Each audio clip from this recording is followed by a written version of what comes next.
Mario little sister สำหรับเรา It wasn't like big damn points you want to like how. Bro, do you guys not know how we came here? Bro, the Industrial Revolution was a very important part of this.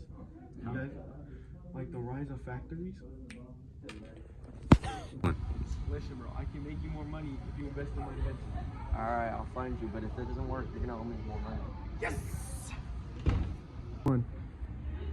You're free. But you see, this isn't where the Industrial Revolution started.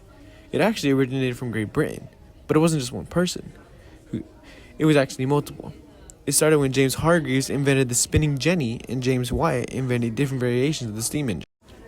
You see, the spinning jenny revolutionized the textile industry before the cotton spinning machine, as it produced textiles at a fast pace, meaning more product would be released. Now let's take a look at the Wright brothers and see how their invention is doing. If we crash, we're gonna stop because this costs you too much money. We won't catch this time, I promise you. This way. Let's go. Now let's move on to the steamboat. The first steamboat was built and operated by John Fitch, but he wasn't as successful as Robert Fulton commercially. You see, Robert had showed the potential of profitable river transportation, which enabled the transportation of goods and people via steamboat. Moving on to the first battery. You see, the first battery was the Voltic pile, and it was the first true battery. It was invented in 1800 by Alessandro Volta. You see, this battery consisted of stacked copper and zinc discs. They were separated by cloth soaked in brine. But others also created different variations of the batteries, like Gaston Planty created the lead acid battery, and Carl Gassner created the dry batteries. Now let's move on to the light bulb. Let me do this one. Now, although Thomas Edison created the first light bulb, there were others who tried to create something similar. For example, Humphrey Davy's electric arc lamp. However, there was no one who could do it until Edison. This was because his was much more practical, not dying out as quickly as inventions before it had. Now, since we're on the topic of Thomas Edison, did you guys know that he created the first phonograph? This creation brought him his first fame. It would record and replay short messages. But Edison himself actually stated that when he first created it, it was by accident. Now, let's move on to what came before the phonograph. The telegraph revolutionized communication. For this invention, news would take days, if not weeks, to travel long distances. Now, you may be wondering how it's possible, and I'll tell you.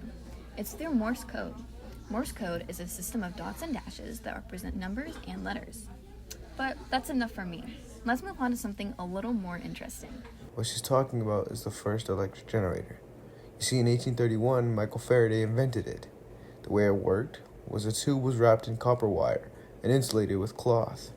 It passed a magnet back and forth through the middle of the tube, and the needle of the galvanometer moved, and therefore that made it the first generator of electricity. Now, I know we just talked about the electric generator, but the dynamo is different. As you see, Faraday's and the ones after Faraday either ran on magnets or batteries, but the dynamo converted mechanical energy into electric energy, and it was the first one to ever power a house. Well, what caused the Industrial Revolution?